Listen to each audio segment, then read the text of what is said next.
Panginoon kong Diyos, sa bagong umagang ito ay lumalapit ako sa iyo ng may mapagkumbabang puso. Salamat po sa panibagong araw na iyong ipinagkaloob, sa hiningang aking tinatanggap, at sa pagkakataong muling magsimula. Alam mo, Panginoon, ang mga alalahanin na nasa aking puso.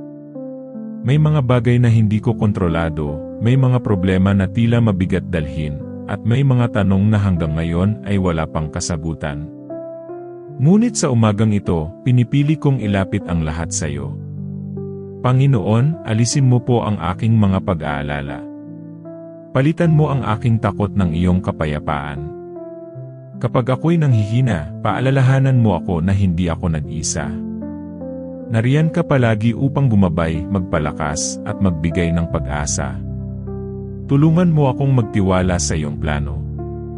Kahit hindi ko pa nakikita ang buong larawan ng aking buhay, alam kong ikaw ang may hawak ng aking bukas. Ituro mo sa akin na maglakad sa pananampalataya at hindi sa takot. Pagpalain mo po ang araw na ito. Ingatan mo ang aking pamilya, ang aking mga mahal sa buhay, at ang lahat ng nakikinig sa panalangin ito. Bigyan mo kami ng kalakasan sa aming mga gawain, kapayapaan sa aming puso, at pag-asa sa aming mga isip. Panginoon, gabayan mo ang bawat hakbang ko ngayon. Naway maging mabuti ako sa kapwa, maging matyaga sa mga pagsubok, at maging mapagpasalamat sa bawat biyayang aking matatanggap. Sa umagang ito, ipinaubaya ko sa iyo ang lahat ng aking alalahanin. Naniniwala akong ikaw ang kikilos sa aking buhay sa tamang panahon. Maraming salamat, Panginoon, sa iyong walang hanggang pag-ibig, paggabay, at awa.